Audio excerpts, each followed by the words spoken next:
எல்லா உயிர்களை விட கண்ணியமிக்க உடை ஆடை மற்ற எந்த உயிர்களுக்கு என்ன இல்லை, தன்னுடைய மானத்தை மறைப்பதற்கு எந்த விதமான ஏற்பாடுகள் இல்லை. ஆனால் அல்ல ஜல்ல ஷானஹு இந்த மனிதனுடைய உடலை மானத்தை மறைப்பது மட்டுமல்லாமல் அவனை அழகுபடுத்தியிருக்கிறான். எப்படி என்று சொன்னால், இந்த உலகத்தில் எத்தனை வகையான மனிதர்கள் இருந்தாலும், எத்தனை கோடி மனிதர் இருந்தாலும், ஒரு மனிதர் இன்னொரு மனிதரை போல் ஆகவே மாட்டார். ஆக முடியுமா? பார்க்க சாயில் அப்படி தெரியலாம், பார்க்க அவர் மாதிரி இருக்கிறாரே, இவரை மாதிரி இருக்கிறாரு சொல்லலாம். ஆனா ஒரே மனிதர் போல இன்னொரு மனிதன் கிடையாது. அவனுடைய கைரேகையும் இவனுடைய கைரேகையும் நாம் இணைத்து பார்த்தால் ஒவ்வொன்றும் வேறு வேறாகத்தான் இருக்கும். அவனுடைய காதுகளையும் இவனுடைய காதுகளையும் நாம் பார்த்தால் அது வேறு வேறாகத்தான் இருக்கும். அவனுடைய கண் விழிகள் இருக்கக்கூடிய அந்த ரேகைகள் அது வெவ்வேறாகத்தான் இருக்கும். அல்ல ஜல்ல ஷானஹு தஆலா ஒவ்வொரு மனிதனையும் அல்லாஹ் ரசித்து விதவிதமாக படைத்திருக்கிறான். அப்ப அல்லாஹ் இந்த பனி ஆதமை கண்ணியப்படுத்தியிருக்கின்றான். எதன் மூலியமாக? படைப்பின் மூலியமாக, ஆட்சி அதிகாரத்தின் மூலியமாக, உணவு சாப்பிடுவதன் மூலியமாக, நீங்கள் தரையிலையும்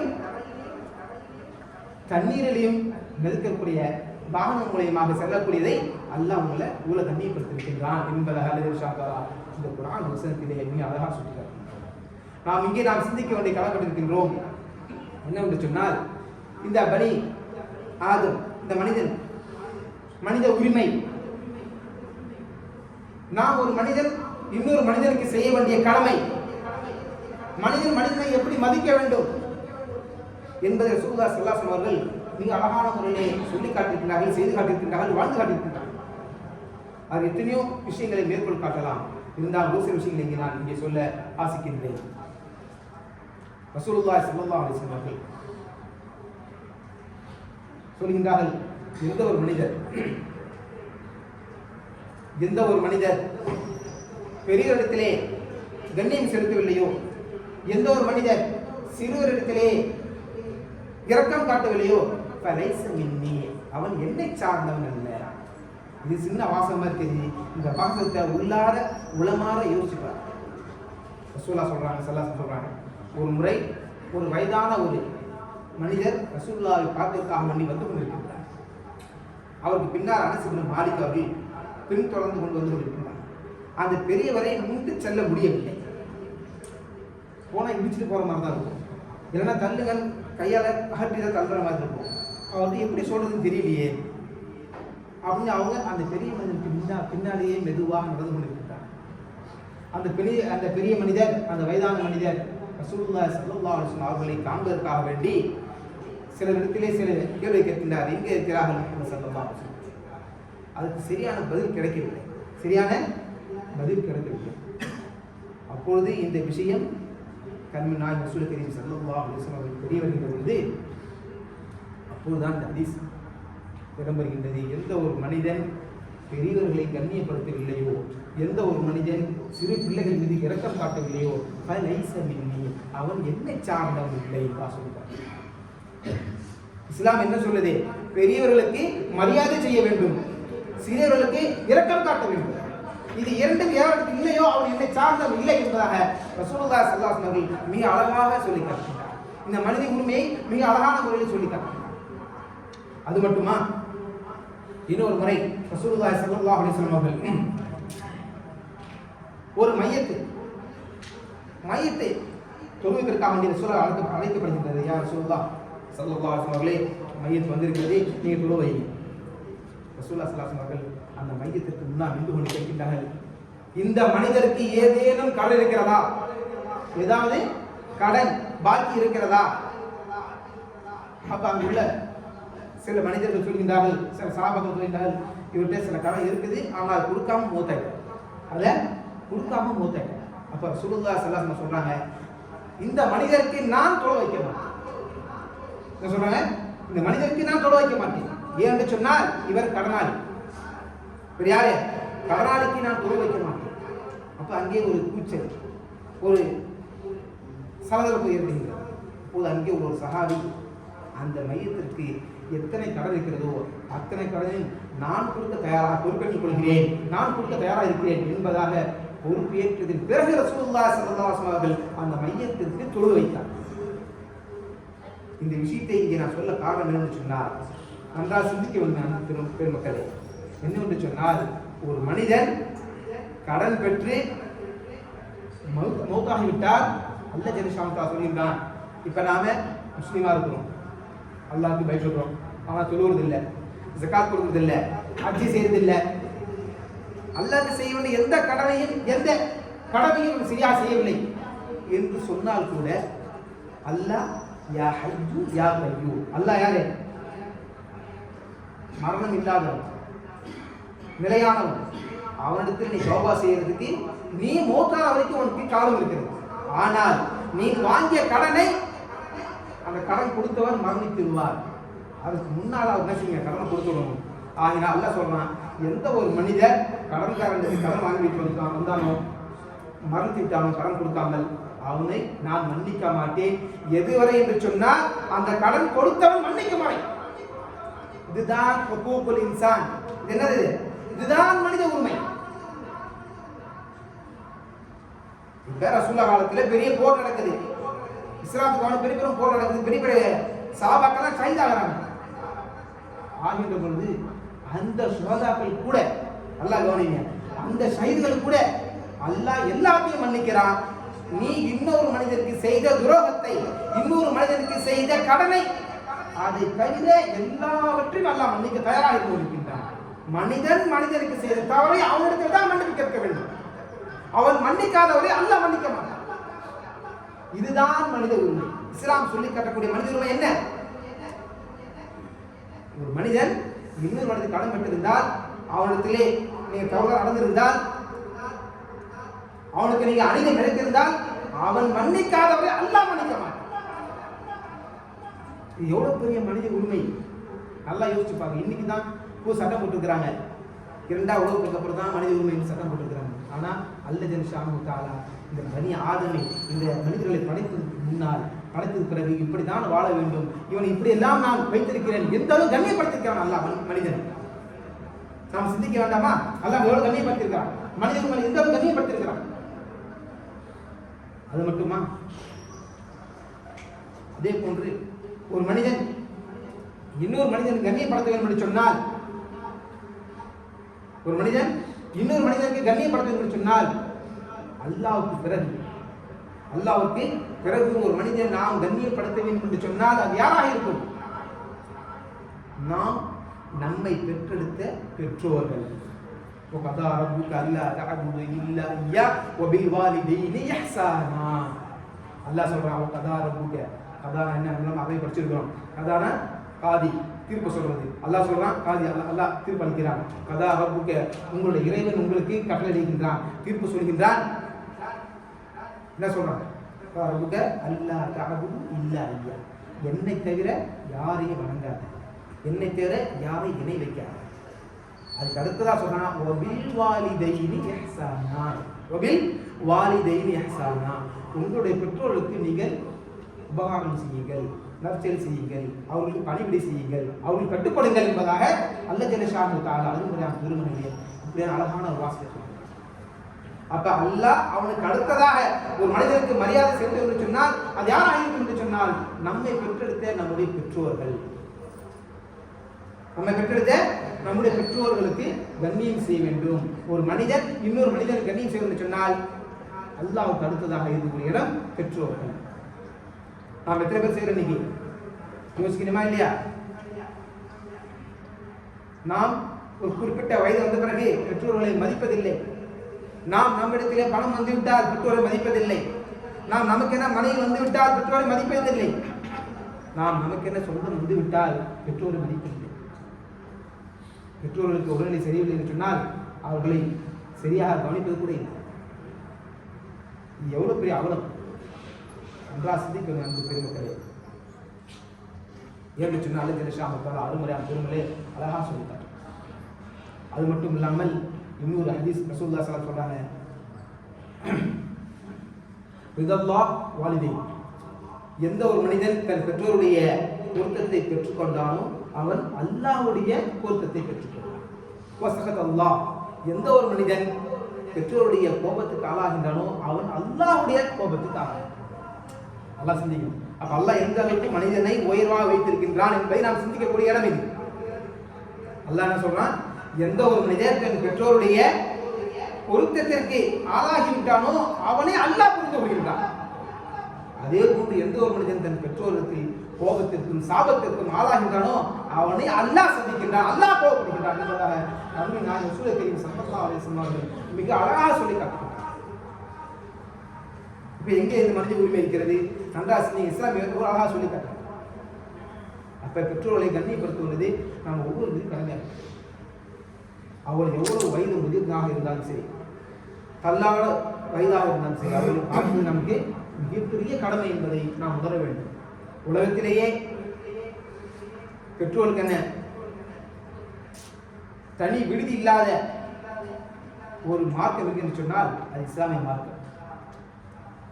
அதே இஸ்லாம் மார்க்கம். ஆனால் இன்று அந்த நிலைமை மாறிக்கொண்டே இருக்கிறது. என்று சொன்னால் நாம் இஸ்லாத்தை சரிவர பின்பற்றுவதில்லை, சரிவர படிப்பதில்லை, சரிவர அதை உணர்வதில்லை. அதன் காரணமாக இன்று நம்முடைய பெற்றோர்களும் முதியோர்களும் செல்லக்கூடிய நிலைமைக்கு நாம் தள்ளப்பட்டுக் கொண்டிருக்கின்றோம். மறந்துவிடாதீர்கள், இதெல்லாம் மனித உரிமை சேர்ந்தது. அல்லாஹ் நாளை நம்மிடத்தில் கேள்வி கேட்பான். உன்னுடைய தந்தையினை கோபப்படுத்தினாயா, உன்னுடைய தாயை கோபப்படுத்தினாயா, என்னுடைய கோபத்துக்கு நீ ஆகிவிட்டாய் என்று அல்லாஹ் சொல்லுங்க. ரசூலுல்லாஹி ஸல்லல்லாஹு அலைஹி வஸல்லம் மிக அழகாக சொல்லுங்க. நாம் அதை கவனித்துக் கொள்வோம். அது மட்டும் அல்லாமல் மனித உரிமையில இன்னொரு விஷயம் இருக்கிறது. எந்த ஒரு மனிதன் தனக்கு இருக்கக்கூடிய அதிகாரத்தின் மூலமாக தனக்கு கீழே இருக்கக்கூடிய வேலையாட்களை துன்பப்படுத்துகின்றானோ, உயர்த்துள்ளாக்கின்றானோ அவனையும் அல்லாஹ் சபிக்கின்றான். அல்லாஹ் என்ன செய்யறான்? சபிக்கின்றான். எந்த சொன்னால் லா யுமினு ஹதுக்கும், எந்த ஒரு மனிதன், எந்த ஒரு மூமினும் தான் விரும்புவதை தன்னுடைய சகோதரனுக்கு விரும்பாதவரை அவன் மூமினாக இருக்க முடியாது.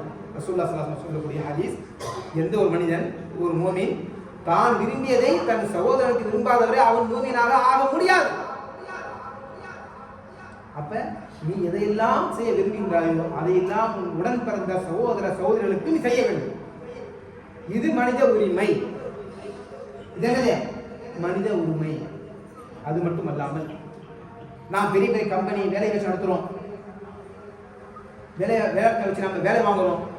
இப்படி இருக்கக்கூடிய அந்த மனிதனுக்கு ரசூலுல்லாஹி ஸல்லல்லாஹு அலைஹி வஸல்லம் சொல்றாங்க, எந்த ஒரு மனிதன் தன்னுடைய வேலை செய்துவிட்டு தன்னுடைய வேர்வை உலரும் மின் அவனுக்கு என்ன செய்யணும்? கூலியை கொடுக்க வேண்டும். இது என்னது? மனித உரிமை. மாசமெல்லாம் வேலை செஞ்சிருவான், சம்பளம் கட்ட மட்டும் அடுத்த வாரம் வா, அடுத்த மாசம் சேர்த்து தரேன் அப்படி சொல்லக்கூடாது என்பது இஸ்லாம் சொல்லி காட்டுகிறது. தன்னிடத்தில் வேலை செய்யக்கூடிய வேலைக்காரனுடைய கூலியை சரிவர கொடுக்க வேண்டும் என்பதை ரசூலுல்லாஹி ஸல்லல்லாஹு அலைஹி வஸல்லம் மிக அழுத்தமாக சொல்லி காட்டுகின்றார். நம்ம எத்தனை பேர் அதை செய்து கொண்டிருக்கிறோம் என்பதை சிந்திக்க கடமைப்பட்டது. இதெல்லாம் மனித உரிமையை சேர்ந்தது. என்னது? இதெல்லாம் மனித உரிமையில் சேர்ந்தது. அப்ப இதெல்லாம் செய்கின்ற பொழுதுதான் ஒரு மனிதன் மனித உரிமையை காப்பாற்றியதாக நிலைநாட்டியதாக ஆகும். அது மட்டுமல்லாமல் இன்னும் சொல்ல போனார், மனித உரிமை என்று சொன்னார் அதனுடைய கண்ணியத்தை மீறுவது என்று சொன்னார்.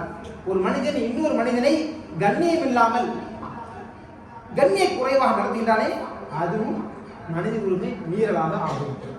ஏன்னு சொன்னால் உனக்கு எந்த வகையான வசதியும் இருக்கலாம், எப்படியாப்பட்ட உயர்ந்த இடத்திலும் இருக்கலாம், இருந்தாலும் கூட உன்னோட இருப்பவரை சக மனிதனாக மதிக்க வேண்டும் என்று இஸ்லாம் சொல்லிக்காட்டு.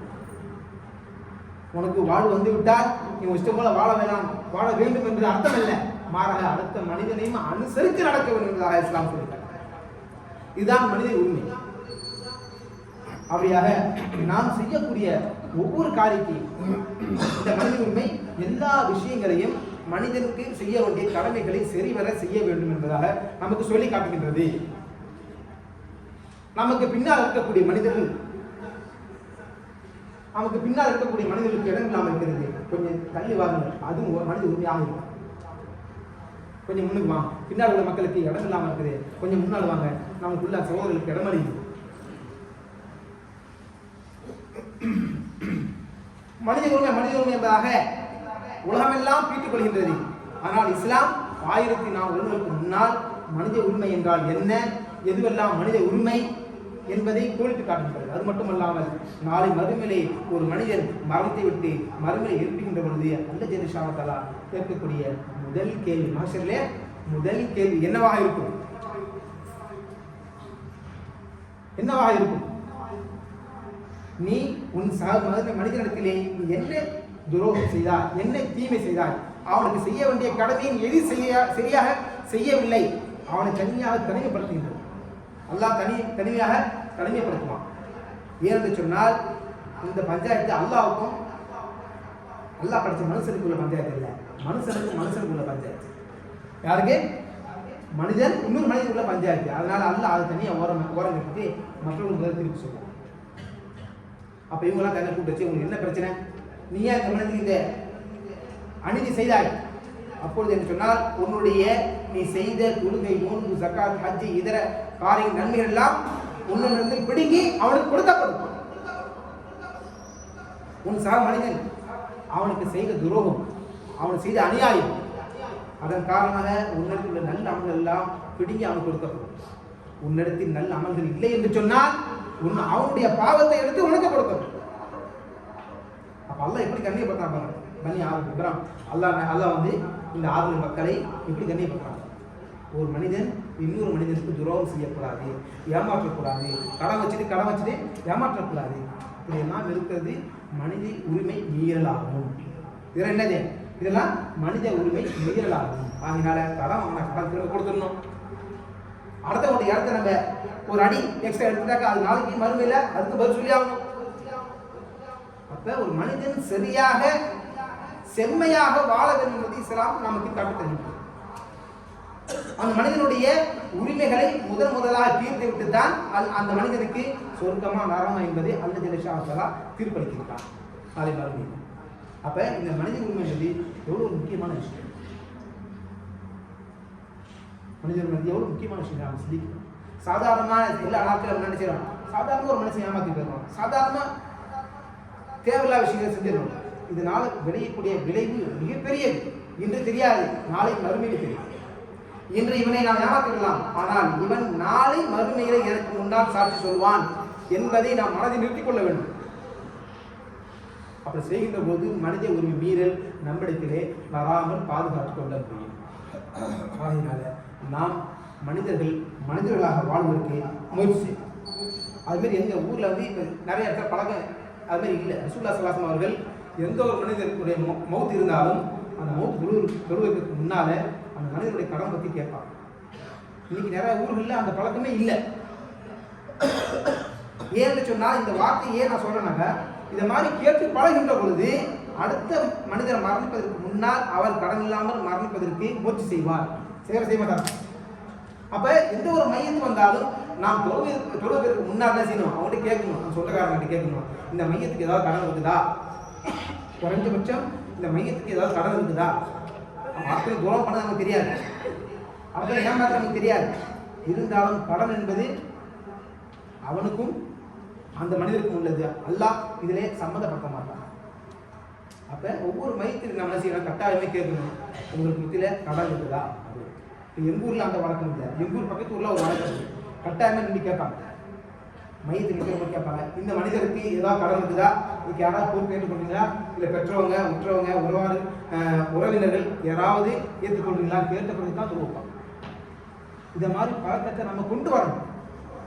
இப்படி கொண்டு வருவதன் மூலமாக நாம் அதை சிந்தித்து நாம் மரணிப்பதற்கு முன்னால் நாம் யாரிடமாவது கடன் வாங்கியிருந்தால் அதை கொடுப்பதற்கு மிக இலகுவாக இருக்கும். அதுபோல இஸ்லாமிய சட்டங்களை அதிகமாக படிக்கும், இஸ்லாமிய வரலாறுகளை அதிகமாக தன் பிள்ளைகளுக்கு சொல்லுங்க, குர்ஆனை படிக்க சொல்லுங்க, ஹதீஸை படிக்க சொல்லுங்க. ஏன்னு சொன்னால் இந்த உலகத்தில் எவ்வளோ பெரிய பிஹெச்டி, எவ்வளோ எம்எல்ஏ, எம்பி, டாக்டர், எம்பிபிஏ எதை படித்தாலும் சரி, அவெல்லாம் மனுஷனாக வாழ்ந்தே. ஏன்னா அந்த படிப்பெல்லாம் ஒரு மனிதனாக வாழ சொல்லவில்லை, சம்பாதிக்க சொல்லி. நல்லா யோசிச்சு, ஒரு மனிதனாக வாழ சொல்லி தரவில்லை, மாறாக எப்படி சம்பாதிக்கணும்னு தான் சொல்லித்தர. அதனால நாம் மனிதனாக வாழணும் என்று சொன்னால் குர்ஆனை படிங்க, ஹதீஸை படிங்க, ரசூலுல்லாஹி வாழ்க்கை வரலாறு படிங்க, நபிமாரோட வாழ்க்கை வரலாறு படிங்க, பிள்ளைகளுக்கு அதை படிச்சுக்கணும்.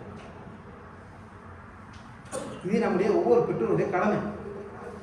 ஏன்னு சொன்னால் இன்று நாம் எதை விதைக்கிறோமோ அதுதான் நாளை நமக்கு விஷயம். இனி நாம் நம்முடைய பெற்றோரை கவனித்தால் தான் நாளை என் பிள்ளை என்னை கவனிப்பான். இது யதார்த்தமான உண்மை. உண்மையா இல்லையா? யதார்த்தமான உண்மை இது. ஏன்னா இன்னைக்கு இந்த நாட்டில் நடந்த ஒரு சின்ன விஷயம். ஒரு வயதான ஒரு பையனை கூப்பிட்டு மதரசாவில் கூப்பிட்டு வா மதம் இருப்பாரு, நீ பேசாமல் என்ன செய்வ அப்படின்னு கேட்குறாரு. அப்போ அந்த பையன் சொல்கிறான், நான் பெருசாக நல்ல வேலைக்கு போயிட்டு பெரிய ஜாப் போயிட்டு பெரிய வீடு கட்டுறேன். சரி, வீடு கட்டி என்ன செய்வேன்? வீட்டில் வந்து 2 பெட்ரூம் 2 பாத்ரூம் பெரிய ஹால் கிச்சன் திவானியா எல்லாம் கட்டுவேன். அப்புறம் வந்து தனியாக கத்தாமங்களுக்கு டிரைவருக்கு தனியாக ரூம் கட்டுவேன். அப்புறம் இந்த சைடில் தனியாக ரூம் கட்டுவேன். இதே தான் கட்டுற இல்லை என்னோடய பாப்பா அம்மாவுக்கு இங்கே வைப்பேன். ஏன்டா அப்படின்னு கேட்டா, நீ எப்படி தானே எங்கள் அப்பா எங்கள் வச்சிருக்கேன் தாத்தா பாட்டியை, அதே போல் நானும் வைப்பேன் அப்படின்ட்டான். இது கேட்ட அந்த மனிதர் அரபி தான் கேட்டு அழுவ ஆரம்பிச்சிட்டார். அப்ப பிள்ளை எங்கிருந்து பாடம் கற்பிக்கிறது, எங்கிருந்து பாடம் கற்றுக்கொள்கிறது என்று சிந்திக்க வேண்டும். அன்று முதல் அவர் தன்னுடைய பெற்றோர்களை அரவணைத்துக் கொண்டார் என்பதாக சொல்லிட்டார். அப்ப நாம எதை செய்யறோமோ அதுதான் நம்ம பிள்ளைகள் செய்யும். நாம் எதை பழகப்படுத்துகிறோமோ அதுதான் நம்ம பிள்ளைகள் செய்யும். ஆகினால நாம நம்ம பெற்றோர்களையும் நம்முடைய உடன் பிறந்த சகோதரர்களையும் மதிக்க கற்றுக்கொள்ள வேண்டும். நாம் மற்ற மனிதர்களோடு பழகக்கூடிய கடன் வாங்கி ஏமாற்றக்கூடிய மனிதனாக இல்லாமல் கடன் வாங்கி கொடுக்க முடியாத மனிதனாக இருக்கிறது. இல்லை என்று சொன்னால் மன்னிப்பு கேளுங்க, என்னால் முடியல மன்னிச்சு அவன்கிட்ட மன்னிப்பு கேட்டுங்க. நீங்கள் அவன் உயிரோடு இருக்கும்போது, நீங்கள் கடன் வாங்கி மனிதன் உயிரோடு இருக்கும்போதே மன்னிப்பு கேளுங்க. இல்லை என்று சொன்னால் நாளை மறுமையில இது மிகப்பெரிய ஆபத்தாக முடியும். அதனால நாம நம்முடைய வாழ்க்கையில மற்ற மனிதர்களுக்கு துன்பம் தராமல் வாழ கற்றுக்கொள்ளும். இதோட அடிக்கடி நான் சொல்லக்கூடிய ஒரு முக்கியமான விஷயம் ஒன்று இருக்குது. அந்த விஷயத்தை இந்த இடத்துல சொல்ல முடிய பொருத்தமாக இருக்குன்னு நினைக்கிறேன். ஏன்னு சொன்னால், உலக முஸ்லீம்கள் எல்லாம் சேர்ந்து எல்லா உலக முஸ்லீம்களுக்கும் மிகவும் விருப்பமான இடம் எது? மிகவும் விருப்பமான இடம் எது என்று சொன்னால் மக்கா, காபத்துல்லாஹ். சரியா? உலகத்தில் மக்களுக்கு இஸ்லாமியர்களுக்கு மிகவும் புனிதமான இடம் என்று சொன்னால் புனிதம். நம்ம சொல்றோம் புனிதமான இடம் மக்கா, காபத்துல்லாஹ். அந்த காபத்துல்லாவை தன்னுடைய கையினால் கடப்பாறையால் குத்தி இடித்து விடுவது, அந்த காபத்துல்லாவை இடிச்சிடும், அது தப்பில்லை. ஆனால் ஒரு மனிதன் இன்னொரு மனிதனை கண்ணிய குறைவாக பேசுகிறானே, அது இதை விடவும் கொடியது. புரியுதா? காபத்துல்லாவை இடிக்கிறவங்க அதை ஏற்றுக்கிடலாம். ஆனால் ஒரு மனிதன் இன்னொரு மனிதனை கண்ணிய குறைவாக பேசுவது அதை விடவும் கொடுமையான விஷயம் என்பதான் இஸ்லாம் வந்து சொல்லி காட்டுகிறது. அப்ப ஒரு மனிதனை எந்த அளவுக்கு மதிக்க வேண்டும் என்பதற்கு மிகப்பெரிய உதாரணம். நாம் இன்று காபத்துல்லாவை பார்த்தால் எல்லா நாடுகளும் அந்த ஒவ்வொரு திசைகளை பார்த்து கொண்டு கொண்டிருக்கிறார். அப்ப அந்த காபத்துல்லா எவ்வளவு கண்ணியமிக்கிறது. அதை விட கண்ணியமானது ஒரு மனிதன் இன்னொரு மனிதனுக்கு மரியாதை செலுத்துவது. ஒரு மனிதன் இன்னொரு மனிதனுக்கு மரியாதை செலுத்துவது அதை விடவும் புனிதமானது. நல்லா கவனிக்கும். ஆகினால நம்முடைய வாழ்க்கையில நம்மால அடுத்த மனிதனுக்கு நோவு இல்லாமல் நடக்கும். இப்போ முஸ்லீம் என்ன அர்த்தம்? மன் சலிமல் முஸ்லிமூன மின் லிசானிஹி வ யதிஹி. எந்த ஒரு மனிதன் தன்னுடைய நாவினாலும் தன்னுடைய கரத்தினாலும் அடுத்த ஒரு மனிதனுக்கு நோவினை செய்யாமல் இருக்கின்றானோ அவன் தான் முஸ்லீம். யார் முஸ்லிமன்? மன் சலிமல் முஸ்லிமூன மின் லிசானிஹி வ யதிஹி. தன்னுடைய நாவினாலும், நாவால கூட சொல்லக்கூடாது, கரத்தினால கூட செய்யக்கூடாது, அடிச்சு தேவையில்லாமல் அடிக்கக்கூடாது. ஒரு முறை அபூ மஸ்ஊத் ரலியல்லாஹு தஆலா அன்ஹு அவர்கள் தன்னுடைய அடிமையை சரியா வேலை செஞ்சுட்டு ஒரு பெரிய சாட்டை எடுத்து அடிக்கிறார். அப்போது அங்கே பின்னாடி ஒரு குரல் கேட்கின்றது. என்னவென்று சொன்னால், யா அபூ மஸ்ஊத், நீங்க அடிக்கிறது யாரு? நாளைக்கு மறுமை கேள்வி கேட்கப்படுவீங்க. அதை கேட்டு அபூ மஸ்ஊத் உடனடியாக அந்த மனிதரை விடுதலை செய்தார். அடிமையிலிருந்து உரிமை விட்டார் என்பதாக அது சொல்கிறது. இன்னும் நிறைய சம்பவம் இருக்கிறது. சரியான நேரம் இல்லாத பிரச்சனால ஷாலா நாம் மனிதராக வாழ்வதற்கும் மனித உரிமைகளை பேணி காப்பதற்கும் மனித உரிமைகளை மீறாமல் வாழ்வதற்கும் எல்லாம் நமக்கு பயிற்சி செய்வானாக. யா அல்லாஹ் என்னுடைய பெற்றோருடைய பாவங்களை மன்னிப்பாயா. யா அல்லாஹ் என்னுடைய பாவங்களை மன்னிப்பாயா. யா அல்லாஹ் என் உடன் பிறந்த சகோதரனுடைய பாவங்களை மன்னிப்பாயா. யா அல்லாஹ் என் உடன் பிறந்த சகோதரனுடைய பாவங்களை மன்னிப்பாயா. யா அல்லாஹ் எங்கெல்லாம் முஸ்லிம்கள் கஷ்டப்படுகிறார்களோ அனைத்து முஸ்லிம்கள் கஷ்டங்களை போக்கி அருள்வாயா. யா அல்லாஹ் எங்கெல்லாம் அநியாயம் செய்யப்படுகிறார்களோ யா அல்லாஹ் அநியாயத்துக்கு எதிராக நீயே பொறுப்பேற்றுக் கொள்வாயா. வாசத்தவன் அல்ஹம்துலில்லாஹி ரப்பில் ஆலமீன்.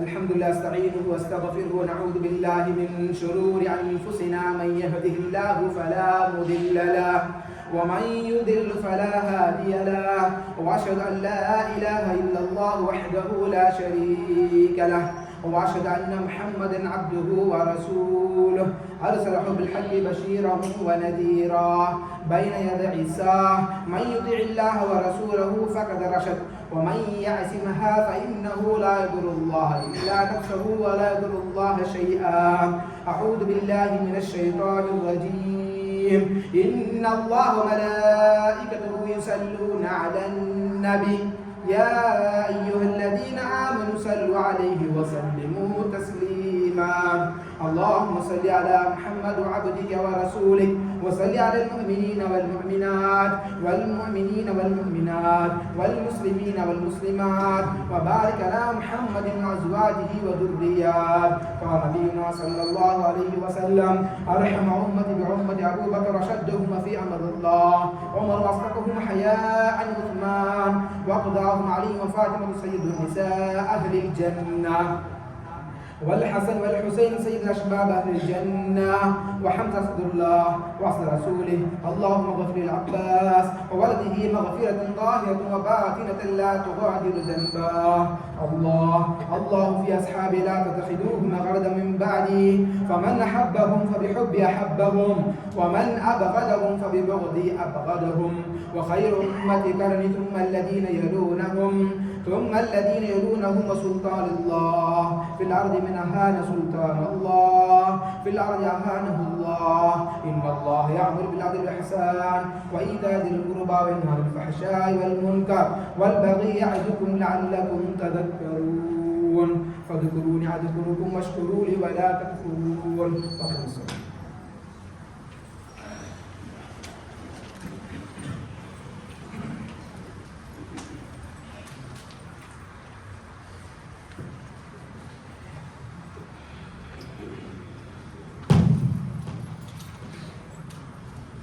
الله أكبر.